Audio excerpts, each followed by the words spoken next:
খুবই আনন্দে কাটলো মনসা পুজোর দিনগুলো। কোথা দিয়ে যে কেটে গেল বুঝতেই পারলাম না। খুব আনন্দ করেছি আমরা এবছর। মনসামঙ্গল কাব্যের আবার একটি নতুন পর্ব নিয়ে চলে এসেছি আমি আপনার কাছে। আজকের পর্বে আপনারা জানবেন মা মনসার বিবাহ কাহিনী, কি করে হয়েছিল জরৎকারু মুনির সাথে আমাদের মা মনসার বিবাহ। 1407 সালে নাগ পঞ্চমীর দিন কবি বিজয়গুপ্তকে রাত্রে মা মনসা স্বপ্নাদেশ দেন গীত ছন্দের দ্বারা মায়ের স্তবন তৈরি করার জন্য। আমি সেই কাব্য গল্পর আকারে আপনাদেরকে শোনাচ্ছি। তবে শুরু করার আগে একটি কথা আপনাদের জেনে রাখা প্রয়োজন। এখানে মা মনসা নিজে বলছেন, যে ব্যক্তি অহংকারে বা হাস্যকৌতুক ছলে এই পুরাণের উপহাস্য করবে তার দেবীর কোপে সব অংশে বিনাশ হবে।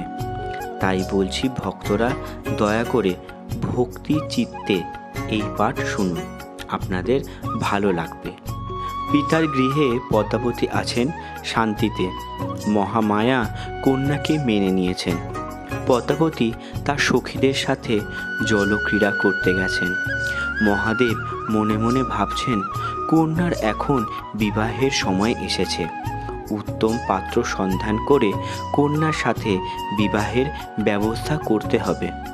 সেই জন্য মহর্ষি নারদকে সংবাদ পাঠান মহাদেব। সংবাদ পেয়ে মহর্ষি নারদ উপস্থিত হয়েছেন মহাদেবের আলয়ে। মহর্ষি এসে মহাদেবকে প্রণাম করেন। মহাদেব বলেন, এক উত্তম কুলে জন্ম এক সুজন পুত্র সন্ধান করো। আমি আমার কন্যা রত্ন বিবাহ দিতে চাই। এই শুনে মহর্ষি প্রণাম করে চলে গেলেন সন্ধান করতে।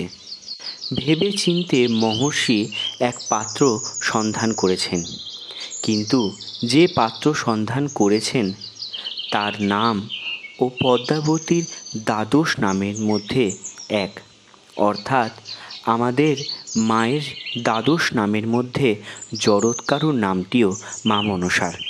ওইদিকে যে পাত্র সন্ধান করেছেন মহর্ষি নারদ তার নামও জরৎকারু।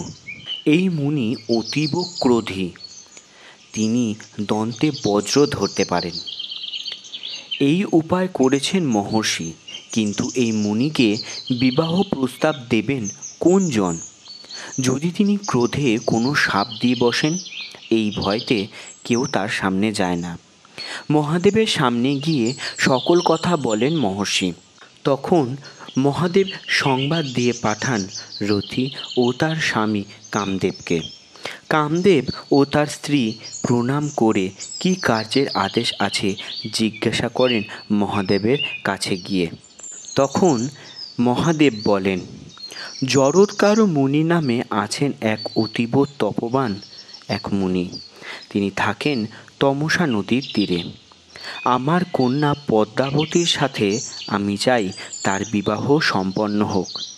তুমি তোমাদের মায়ার দ্বারা তাকে বিবাহের প্রতি আগ্রহ করে তোলো।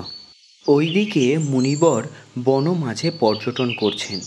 পর্যটন করতে করতে তিনি দেখলেন এক জায়গায় কতগুলো মানুষ তৃণ অবলম্বন করে ঊর্ধ্বপাদ অধোমুখ হয়ে গর্তের উপর ঝুলছেন। মুনি তাদের প্রশ্ন করেন, আপনারা এই অবস্থায় আছেন কেন? উত্তরে তারা বলেন, আমরা যাযাবর নামক ঋষি ছিলাম। জরৎকারু নামে আমাদের একটি পুত্র আছে। সেই মূঢ় কেবল তপস্যা করে, বিবাহ ও সন্তান উৎপাদনের চেষ্টা নেই। আমরা অনাথ হয়ে বংশ লোপের আশঙ্কায় পাপীর ন্যায় এই গর্তে লম্বমান রয়েছি। জরৎকারু বললেন, আপনারা আমারই পিতৃপুরুষ, বলুন কি করব? পিতৃগণ বললেন, বৎস, দ্বার গ্রহণ ও সন্তান উৎপাদন করো, তাতে আমাদের পরম মঙ্গল হবে। উত্তরে মুনি বললেন, আমি নিজের জন্য বিবাহ বা ধনোপার্জন করব না, আপনাদের হিতের জন্যই দ্বার গ্রহণ করব। তবে আমার 3টি শর্ত আছে। যে কন্যার নাম আমার নামের সমান হবে তাকে তার আত্মীয়রা স্বেচ্ছায় দান করবে, আমি তাকেই ভিক্ষাস্বরূপ গ্রহণ করব। এইদিকে আজ্ঞা পেয়ে কামদেব ও রথী আসেন তমসা নদীর তীরে। মুনিকে দূর হতে দর্শন করা মাত্র কামদেব তার কামবাণ নিক্ষেপ করেন মুনির ওপর। কামবাণ মুনির শরীরে স্পর্শ করা মাত্রই মুনি কামবাণে মোহিত হয়ে পড়লেন। বনের চারিপাশে চেয়ে দেখেন মুনি এক হরিণ ও হরিণী প্রেম ক্রীড়ায় রত। দূর হতে মহাদেব সবিস্তারে দেখলেন ও সেই সময়ই মহর্ষি নারদকে সেই স্থানে পাঠালেন। দেবর্ষি নারদকে দেখে মুনিবর বলেন, উচিত সময় প্রস্থান করেছেন দেবর্ষি। মনে আমার এক আশা উৎপন্ন হয়েছে। লজ্জিত স্বরে মুনি বলেন, আমি বিবাহ করিতে আগ্রহী, তবে এমন কি কোনো বিবাহ উপযোগী অপরূপা কন্যা আছে? নারদ অবস্থা বুঝে দেবর্ষি মুনিকে নিয়ে আসলেন মহাদেবের গৃহে। সর্বকথা সেখানে শেষ করে বিবাহের দিন ঠিক হলো। বিবাহের দিন রজনী প্রভাত, মহাদেব বৃদ্ধি করতে বসেছেন। সন্ধ্যা সময় কাশী নগরীতে উৎসবের বাদ্য বাজে। জরৎকারু মুনি বিচিত্র সাজনে আসছেন পদ্মাবতীকে বিবাহের উদ্দেশ্যে। যত দেবগণ ও স্বর্গবাসী সবাই উপস্থিত হয়েছেন শিবপুরীতে। যত আয়োগণ ও মাতা চণ্ডী মুনিকে চন্দনের ফোঁটা দিয়ে স্বাগত জানায়। বিয়ের পিঁড়িতে আসন গ্রহণ করেন মুনি। পদ্মাবতীকে সব আয়োগণ মিলে মুনির পাশে নিয়ে আসতেই মুনি বারবার করে তার দিকে দৃষ্টি দেয়। শাস্ত্রবিধানে মন্ত্রপাঠ শুরু হয়। একে একে দেবগণ শঙ্খধ্বনি, জোকার ধ্বনি ও বাদ্য বাজায়। বিধান মতে বিবাহ সম্পন্ন হয়। পদ্মাবতীর বিয়ে হইল শুভ প্রয়োজন। মুনি মনসা তবে করিল শয়ন। পদ্মাবতী ও জরৎকারু মুনি শয়নকক্ষে রয়েছেন। মুনি পদ্মাবতীকে বলেন, তুমি যদি কখনো আমার ইচ্ছা ভঙ্গ করো তবে আমি তোমাকে ত্যাগ করিব। নিশি অবসান হলে তুমি আমায় ডাকিয়া দিও। এই কথা বলে মুনি নিদ্রা যায়। পদ্মাবতী প্রভাত লক্ষণ দেখে স্বামীকে চরণ ধরে ডাকিয়া তোলে। নিদ্রা ত্যাগ করেই মুনি বলে, এখন রাত্রি শেষ হয়নি, উষাও হয়নি, সত্বরে গঙ্গা তীর হতে ফল ও পুষ্প নিয়ে আসো। তুমি পুষ্প নিয়ে আসলে আমি স্নান করব। এই শুনে পদ্মাবতী বলেন, আজ আমাদের বিবাহ হলো, এখনো রাত্রি অবসান হলো না। এই সময় আমি বনে ফল ফুল আনতে যাব, এতে বড় অখ্যাতি ছড়াবে। পিতার গৃহে আমি কখনোই এই কর্ম করিনি। এই শুনে মুনি ক্রোধিত হয়ে পড়েন। আমার বাক্য ব্রহ্মা লঙ্ঘন করে না, তোমার বাপের ঠাকুরালি আমাকে শোনাও।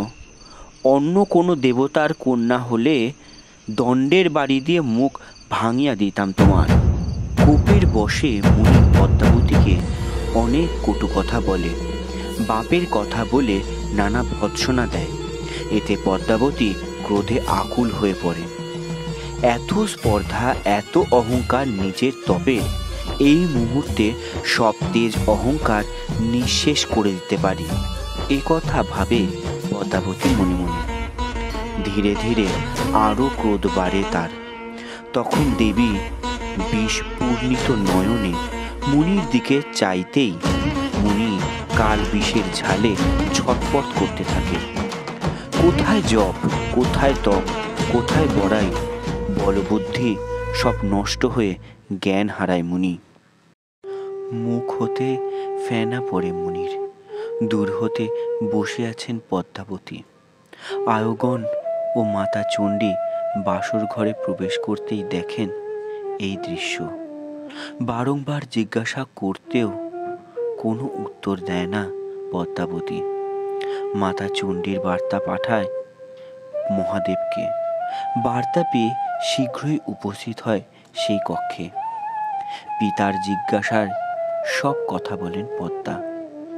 মহাদেব সব কথা শুনে দেব বলেন, তোমার প্রতাপ কে সহিতে পারে?